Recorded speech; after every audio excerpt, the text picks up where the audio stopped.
Roll Diamond Jane.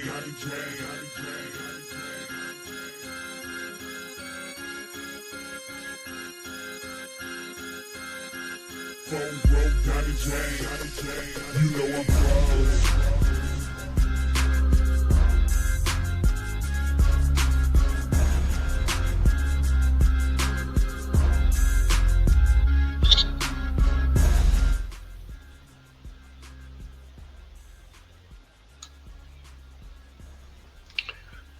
I'd like to welcome everyone to Monster Mouth Media.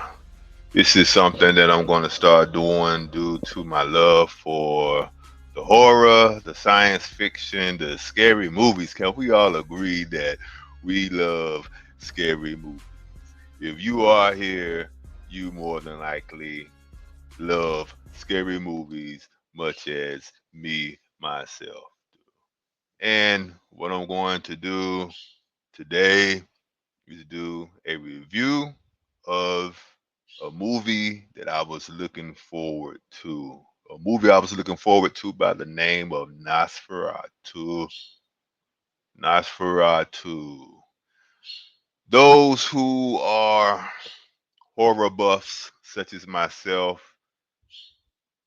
immediately upon seeing a film that's due to hit the theaters by that name, more than likely it made the hairs on the back of your neck perk up just a bit because more than likely you were aware of the at least one other Nosferatu film, the classic 1922 original version of Nosferatu.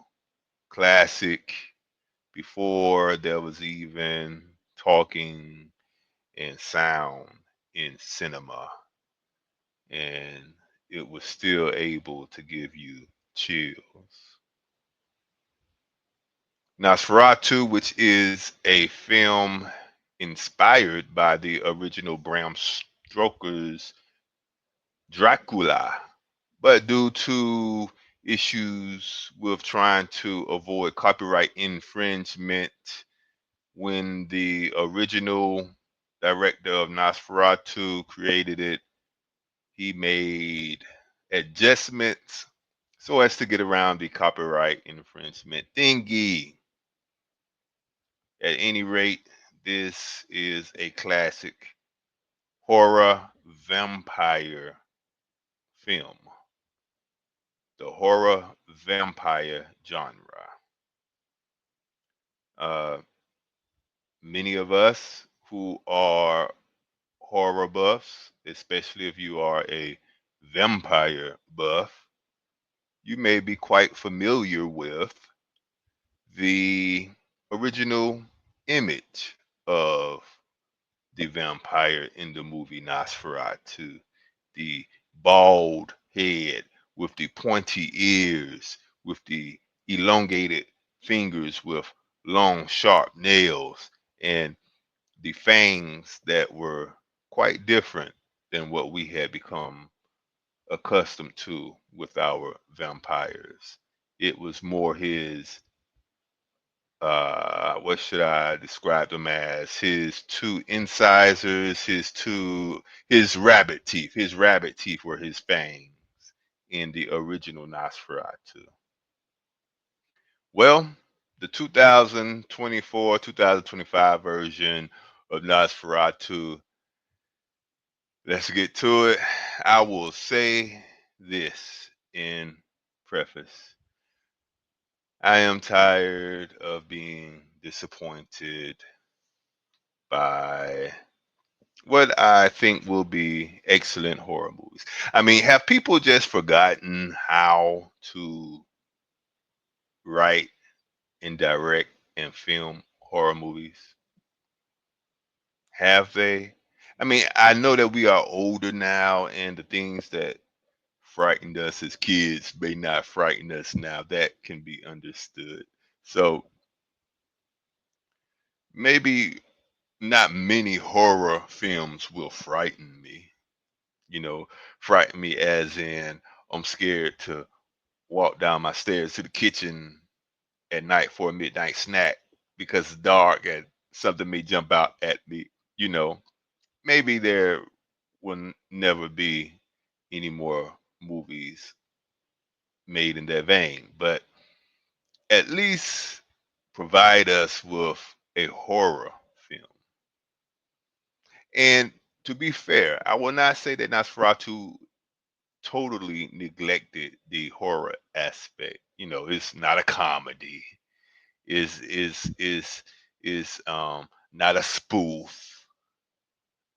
You know, it was just a bit of a letdown to me. Perhaps if we go into movies not expecting too much or not expecting one thing or the other, that will be more fair and we can avoid letdowns and disappointments.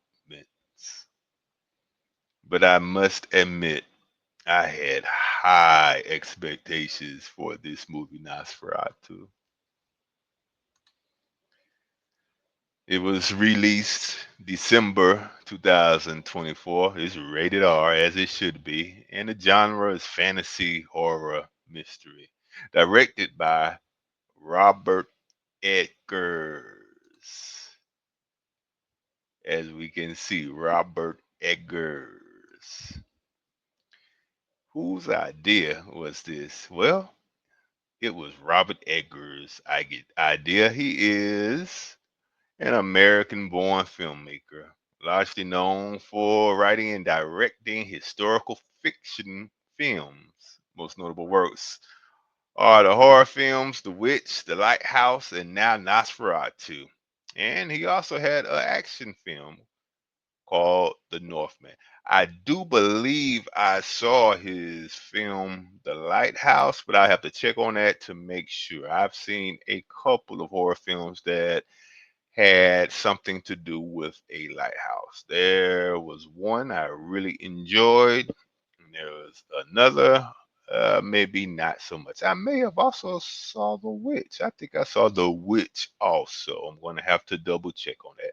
But this film was brought to us by Robert Houston Eggers. He's a 80s baby. Okay, okay. Well, he was a kid in what I would say was probably the apex of horror films, the 80s and the 90s. I mean, they just cannot make films in the horror genre as they did in the 80s and 90s. You may disagree with me, as you have the right to, but I just have not seen anything as of late, you know. Um, some of the stories are better, but the actual execution, even with the CGI that we have now, with the CGI that we have now, the horror movies that we um, are waiting on, that we are expecting, that we are flocking to the theaters to go and see, there should be much better special effects. And I'll say this concerning this film, Nosferatu. It's not that the special effects were not up to date or were lacking. It's just, I don't know. How should I put this? There was very little need for special effects in this movie. Let's put it that way. Without spoiling, without, playing spoiler, I just expected so much more. I have a couple of shots that were available on the internet of the movie. As you can see, it is made in Gothic Europe. I think the exact location was supposed to have been Germany, of course, with the hero of the film. He traveled to what we know of as Transylvania, where he met the vampire, the Count Dracula. or whatever his name was for this movie. I don't want to spoil that or mention that. You'll find out when you go and see it. A couple more images. Yeah, yes, yes. The movie may bring you to mind of Bram Stoker's Dracula. I don't know why I'm saying it like that. Dracula, but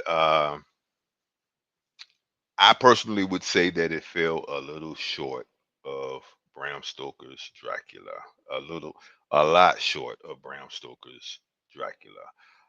Because this film, just as Bram Stoker's Dracula, the shooting was excellent, the acting was excellent. Uh, you know, uh, the budget was not a problem. Um, I think I read that he had a $50 million budget. So it's not like he tried to shoot this film on a $500,000 budget. So he had $50 million to shoot this film, and I would say that he did spend the money well. So you may ask, what's the problem with the darn movie then, DZ? The problem is just that it's disappointing. And I'm just going to go ahead and give to you what was disappointing concerning this film. What was disappointing concerning this film was the lack of action. The la- Now, a lot of the newer, what are supposed to be horror movies, they go overboard with the action. They go overboard with the featuring of the creature or the genetic experiment or the vampire or the werewolf or whatever, and they do not leave anything to the imagination. I think that is something that um, haunts some of our more modern horror movies. They just don't leave anything to the imagination. Um, so this one most definitely did not do so, but I must say that there just was not any action. No action. No action from the main protagonist, the vampire of this film. When you see a vampire film, you expect to see that vampire create other vampires. You expect to see that vampire victimize um, some victims, male, female, children, and those victims die from that vampire draining their body of blood. And then you expect to see that corpse rise either that night or the next night or somewhere around there, but you expect to see that body rise, and then you expect to see that body search for its own victim, which it will drain the blood from that person. A vampire movie. That's what we want to see. We want to see a vampire movie. We want to see our vampires overpower someone because they have supernatural strength and supernatural speed. They can do things that normal humans cannot do. Some vampires go the route of hypnotizing you on some look into my eyes, and then while you're hypnotized, they approach and they grab you like a praying mantis and they just crack your neck open and drink your blood, you know. Or, there's the other more bullyish vampires where they just hunt you down like a wolf spider and pounce on you, and and they just bite you with their fangs and just rip your throat out. Or they may be extra savage and bite your whole arm off and just drink the blood from the stump, you know, with the end result being you die, you rise, and you enter into the ranks of also being a vampire. And then there's the hero of the film, and that hero of the film finds out what's going on, and he or she makes it a personal battle to end the evil of the vampire. Instead of getting out of town as someone such as myself would do, I would just skip town immediately, expeditiously. But for the sake of the film, there's a hero whose job it is to destroy the evil vampire. Well, in this film, there is a hero whose job it was, or whose job it should have been, to destroy the evil vampire, but he never gets the chance because this film has one of the most horrible endings I have ever seen in a horror film. The ending was absolutely horrible. Horrible, said on purpose. Uh, this image of what I tell you, I really don't know if the movie deserves this image. I mean, I'm really trying not to spoil it too badly for anyone who has not seen it yet. But all I can say is just so disappointing. Am I going to have to dust off my typewriter and begin writing screenplays for my own horror movies?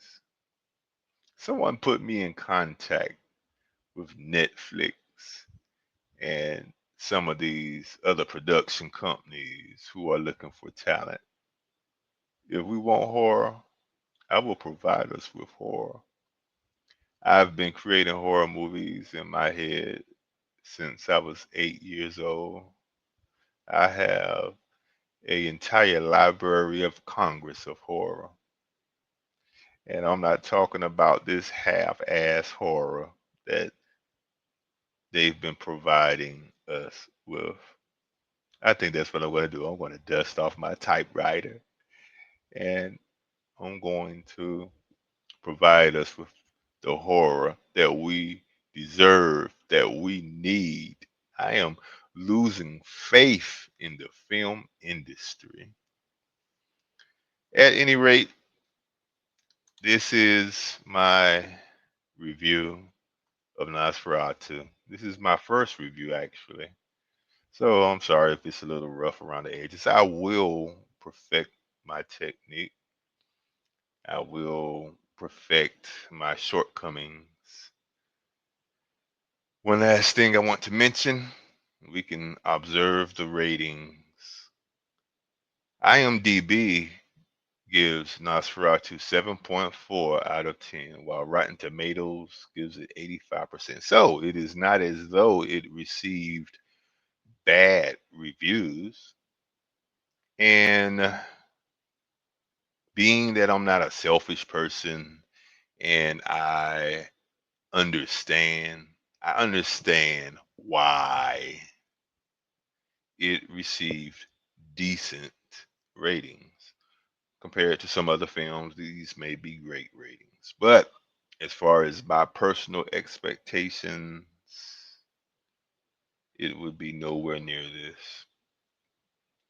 It would definitely not be 7.4 nor 85%. And I'm sorry, I mean no disrespect to the writer and producer of this film. Where is he at? Mr. Robert Eggers. The film is beautiful. The film is beautiful, but it falls short of my expectations. Needed a little more action, a little more unaliving, uh, at least one other vampire. I do not believe there was even one vampire in addition to what was his name, Dracula. Let's for the purpose of this review just call him Dracula. I forgot the guy's name. Uh, the makeup effects on him were pretty good. He's made more to look like a corpse than powerful or sexy looking vampire. So, that's not bad. That's different. But where was the action, Mr. Eggers? Where was the action? And where was the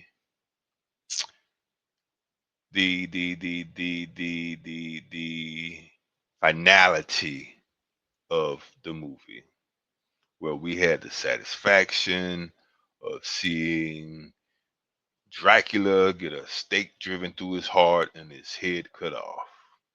We were robbed of that, I tell you. We were robbed. But thank you all for giving my review. 20 minutes of your life. As I said, I will get better the next time around. Thank you, and look for Monster Mouth Media in the future for all things horror, sci fi horror, and terrifying. Coming soon to a theater near you will be a couple of screenwrites of myself, which will deliver the horror that we all want and deserve. This is 904 DZ, representative of Monster Mouth Media, signing out. Thank you very much.